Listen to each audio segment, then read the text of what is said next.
Welcome back to the Upgraded Leader podcast, where we talk about all things managing up, building relationships, your personal brand, setting goals, setting boundaries, effectively delegating to our team so we can both develop them and also not run around like a chicken with our heads cut off. And of course, succeeding in our careers on our terms. I'm your host, Nicole, and today we are talking about one of the most important skills that an upgraded leader can have, which is effective delegation. So I think this is one of the biggest things that holds leaders back from getting up to that next level because they are just so bogged down in the weeds. They don't have the energy. You don't have the energy and the bandwidth to really do more of those strategic and value add activities. And again, this is just a theme with a lot of the clients that I have. And most recently, I had this client who she was just so overwhelmed, working crazy hours, but wanted to get to VP. And she was a senior director, been a senior director for several years, was leading her department. And she's like, I want that VP title. Like, I want to be recognized and be promoted to that VP title. And I was like, well, what's keeping you? What's holding you back? Like, what do you think is going on here that you haven't been promoted to this already? And she's like, wow, I just think it's just the workload. It's the workload. It's just, I'm just too busy, doing all the things. And it's keeping me from being able to do that strategic thinking, do that, visioning and all of that stuff. It's just too much work. And sure, yes, workload definitely can be part of it. But when we started to talk about what exactly it was that she was spending a lot of her time on, she was working on things that she really shouldn't be working on at this point, or things that she didn't need to, or it was busy work. And frankly, she was running around like a chicken with her head cut off. And in fact, in our very first session, I could just see the frantic, chaotic energy just in this tornado swirl all around her. So much so that I had to pause to do some breathing exercises to help calm and clear the mind. And I can tell you that in my decade as an HR leader, I would be in these meetings where we're discussing who's getting the promotion, who's getting the raise, who's getting the expanded scope because of a reorg. And so let me tell you what this whole thing looks to a senior leader. So if you are someone who, again, maybe you can relate to my client, you're doing a lot of work, you're feeling overwhelmed, you're feeling frantic, this is what this looks like to your senior leadership right now. You look like you don't know how to make decisions on what your top priorities are for yourself and for your team. Maybe you've taken on too much. Maybe you didn't feel like you could say no to certain things. You don't know how to make decisions, and you don't know how to prioritize those needle movers, particularly for the things that you yourself should be working on versus what your team should be working on. It also looks like you don't trust your team to handle the work that they were hired to do. Like, again, my client, she's been working over these last 18 months to hire a team.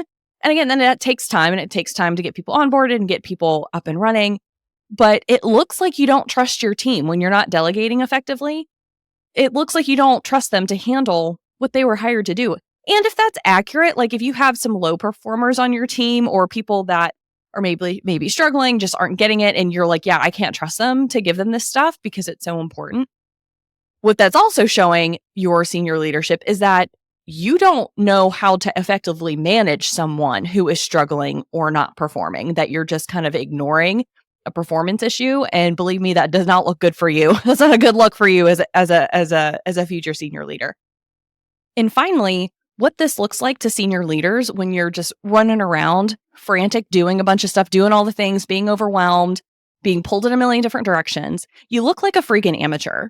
Which is a shame because you're not an amateur. You are a pro. You know what you're doing.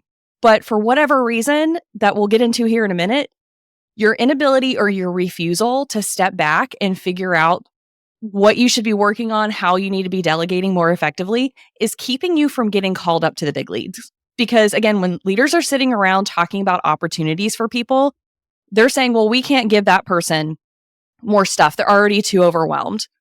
No one is going to give you more responsibility if it appears that you don't know how to make decisions, you don't know what your top priorities are, and that you don't trust the team that you've built to handle the work that you were hired to do. No one's promoting you to that next level if this is what you're giving off, right? So because you're running around like you're in the space of chaos and franticness, that's not what you were hired to do either. That's not what they did. You didn't get hired to run around like a chicken with your head cut off.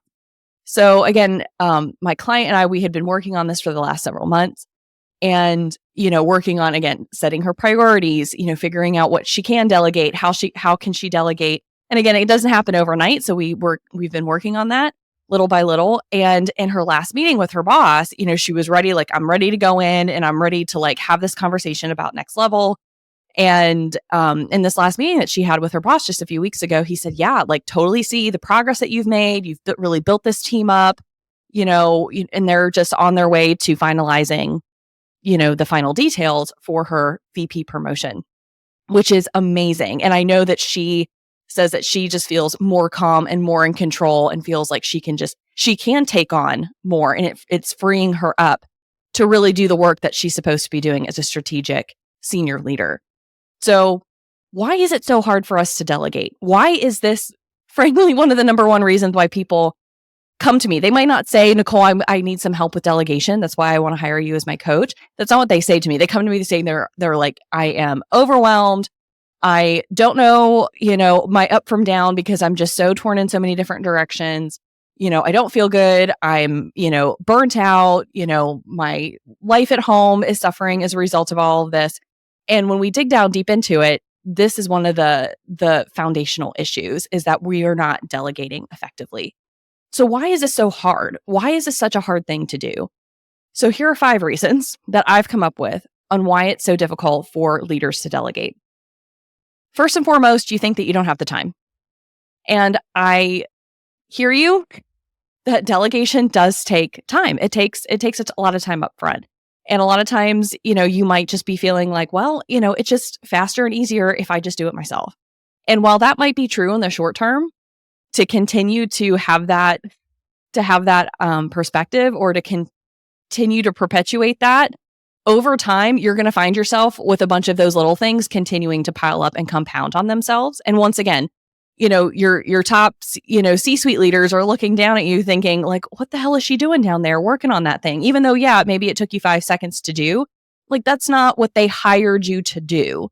So once you do figure out who to delegate to, who to pass this task off to, again, it's going to take some time to kind of get them up and running, especially if they're a new employee or if it's a new thing for them. But once you are able to effectively do that, then that will free up the time, not even just the time, but the energy and the brain space to really, truly work on the things that are the most important. And that is going to move the needle for the team.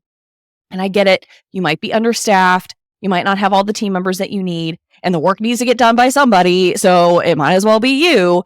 And this is where your communication, your influence with your boss comes in. This is where the decision-making is going to come in, which is a whole other episode on decision-making and priorities. But this is where that skill is going to come in, where you're like, listen, we don't have enough staff to get all of this done. We need to prioritize. And there's going to be maybe some difficult conversations or some, uncomfortable conversations to be had to really figure this out in the interim. Number 2, another reason why it's so difficult for leaders to delegate is one, you just don't know how to do it effectively. Like, this is a skill. Delegation is a skill that has some steps to it, right? Delegation is not just shooting off an email or an instant message to be like, hey, can you take care of this for me? Or, hey, I'm going to assign this to you. Delegation requires a couple of steps. First you have to decide what it is that you're going to delegate. For a lot of my senior leaders, my clients, I will give them a tool that talks about like what it is that you need to delegate, what it is that you need to do, or what it is that you need to delete altogether. And so once you kind of figure that out and figure out what it is that you are going to delegate, what makes sense to delegate, you have to pick the right person to do that. Now, I get it. Maybe you're a team of 2, or maybe it's not, you don't have a lot of people to choose from, but you still need to pick the right person to delegate that thing to. And then once you pick the right person to do this task or do this thing, whatever it is that you're delegating, you have to set really clear expectations. And this is a big one, again, that I think that we gloss over or we forget about, because to us, a lot of times these tasks are things that you can do, with your hand tied behind your back, they're super simple for you. You've done them for years or whatever. and you just kind of toss it off in the ether to the person that you want to do it. And you haven't set clear expectations about what good looks like. If there are very, very specific parameters that you need them to work within, if we're not setting clear expectations, you might not be getting back what it is that you're looking for. So we need to take the time to set those clear expectations and check in with them to say, hey, how's it going? Maybe set some milestones. But if we're not doing that, that's when you're going to get frustrated and you're going to say, holy cow, I should have just done this myself, because you're not getting back exactly what it is that you were looking for. So again, it's really important to set those really clear expectations and then continue to check in and give feedback along the way. And finally, we have to also give them the why. So when you're delegating something to someone, you have to let them know why you're giving it to them. What's the importance or the value of this particular task and of them doing it? You're not just dumping on them or whatever. There is a reason why there's a strategic reason why you're giving this person this particular task. And it also might be really, really great for their development. And so that's something that you want to make sure that you're highlighting as well, that, hey, this particular task, are you representing in this meeting, is really great for your visibility. It's great for your development. So I want to make sure that you're getting opportunities to do that. So sometimes just taking that extra, 15 seconds to explain that can really go a long way for, one, building, that trust and that rapport with your employee to see that you care about their development and you're giving them tasks to support that. And it's also helping them understand kind of the bigger picture of why this particular thing needs to get done. The third reason why I see leaders not wanting to delegate is a fear of losing control. A lot of us, I'm sure, listening to this podcast have very, very high expectations and maybe a touch or two of perfectionism. And sometimes we can think that only we can do this thing. Only we can do this thing. And that is probably not true. Now, as part of your decision-making and prioritizing, there is a question of what's the thing that only I can do, and you retain those types of things. But I can promise you that not everything is a task that only you can do and that only you can do well. So a lot of times what I'll say to leaders when they're delegating and they're setting expectations about what things need to look like, my question to them and my question now to you is this a requirement or is this a preference? So if you're giving somebody a particular task, are all of these parameters that you're giving, are those requirements or are those preferences? So we want to make sure where and when we can, we're giving our employees the space to be able to do their work in the way that they want to do their work, right? So just because you complete a certain task or you send a particular email or write a particular communication in a certain way, we have to, where we can, allow our employees to do the same thing. So again, if you want to really think back on this, are these parameters that you're giving a requirement or are they a preference? And I can promise you that the more times you recognize that, hey, this is a preference and not a requirement, and you can kind of let that go, again, the less pressure you're going to have on yourself, the less pressure the employee is going to have on themselves to create something that might not feel as natural for them. Another part to losing control is that you're confusing the doing with the leading. Just because now you're a senior leader, you're leading your teams, you're now no longer responsible for the doing. You're not responsible for the doing. So you're confusing the doing with the leading, and that is not what you're being paid to do anymore. And I know that you might have felt really comfortable with these tasks, that you've previously maybe wrapped up your value in doing these tasks really, really well in the past. So it can feel really uncomfortable handing them off to someone else.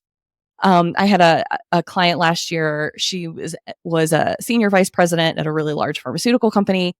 And she all of a sudden did not have her own client portfolio. She had in the past, had, maybe 7 or 8 of her own clients that, a portfolio of projects that she was leading and she was running. And now she's leading the entire department. So she doesn't have as many client meetings. And this made her really, really uncomfortable because she had some empty space on her calendar now. And previously she was putting her value in, how full her calendar seemed. And I think this was probably an unconscious thing, right? Like nobody's looking at their calendar saying like, whenever you're in 10 meetings every single day back to back and you're like, oh, goodness, please more meetings so I can feel more important. Nobody's probably thinking that, but unconsciously she's like, oh man, now all of a sudden I'm not needed anymore. I'm not being invited. I don't have as many meetings. And so what we had to work on was, again, articulating what it is that she was being paid to do now, which was the strategic leadership, the vision, escalations. She doesn't need to be in every customer meeting, but she's there for those escalations and supporting ongoing business development. So once we were finally able to kind of really truly hone in on what were those top things, again, that she needed to retain herself because these are the things that she is responsible for, then she could better plan her day. She could, schedule specific time to get out and talk and to talk to customers in more of a proactive way versus a reactive way. So that just really shifted her whole mindset around this. The third reason why a lot of leaders struggle to delegate effectively is because they're afraid of what it's going to look like to others. And I can't tell you how often I hear this on a lot of different topics. Like, well, I don't want to look stupid if I speak up in this meeting. I don't want other people to think that I'm bragging. Like, there's this whole thing about people so worried about what everybody else thinks about them that, and by the way, it doesn't matter where you're at in the organization or how long you've been in the workplace. Like, these insecurities and concerns continue. But I hear a lot from leaders that like, oh, I'm a servant leader. I don't want to look like I'm dumping on my team. Again, you're not dumping on your team. You're not like tossing out, tasks because, they're now like so beneath you. It's not that. It's just that it's your job to direct your team on what they need to be working on. Plus your team probably wants this stuff. I have a client, we just talked last week, and her boss keeps keeping things to himself and like keeping tasks or meetings or whatever to himself that clearly should go to my client. And it's frustrating for her because she's like, why am I even here? Like, what value am I even bringing if my boss just keeps all the work? And she really started down this shit spiral of my boss doesn't trust me. They don't think I'm capable, all of these things, when really her boss just doesn't know how to effectively delegate. That's really what it is. The other part to this is sometimes you're trying to look like a hero, or maybe you have this belief that the more that you work, the more tasks that you do, that the hard work, this whole idea that, again, the more work that I do, the better that you're going to look. And this is giving some Harry Potter martyr vibes. Like, let your friends help you. Let your friend team help you. And by the way, Harry Potter could not have done all of that on his own. He would have literally died if Hermione wasn't there. So let your team help you. That is literally why they exist. Your team is there to help you get this job done, get this work done. It's also giving some vibes around like, I have to look busy or else I'm not worthy of my role. Or again, back to like my client who's like, I've wrapped up all my entire existence and my entire worth into how many meetings I have on my calendar. And now I have less, and that's weird. So this is just your ego talking, right? We all got this. We've all, our ego kind of crops up and tries to take over. And this is also just kind of your insecurities just on full display here. And again, I'm not trying to call anybody out or anything like that, but this is like totally normal. So and what I'm saying here is that when we can notice it, then we can start addressing it, right? If we continue to keep these feelings buried underneath, then we're never going to be able to truly address them. So just to remember that it's not how hard you work, it's not how much you work. It is making sure that you are working on the right things, because that's what an upgraded leader does. And finally, one of the reasons why it's really challenging for leaders to delegate effectively is that maybe you like the thing. Maybe you like it. The higher up that you go in your career, you get further away from the thing. Unfortunately, that's what ends up being the trade-off. You're not really able to do the thing anymore. And this can be a really, really hard transition to make because you were probably recognized and praised a lot earlier in your career for this thing, the skill that you have. Maybe you got a lot of promotions as a result of that previously, but there comes a time when you become a more senior leader that, again, this is not what you're now being paid to do. You are now being paid to help and enable others to do that thing really, really well. So if you were, for example, a rock star software developer, and now you're a senior director leading the team, leading the whole department of this particular product line, you're not coding anymore, right? You're not developing anymore. And I get like wanting to keep your skills sharp. And either you're doing that through a passion project, or you're doing that at work on something that is very, very narrowly focused so you don't get bogged down. But again, this is just not your role anymore to do. I had a client last summer who actually shifted out of full-time corporate work and decided to start her own consulting business. And she was a UX designer, and she was, a senior director, leading UX design teams for many years.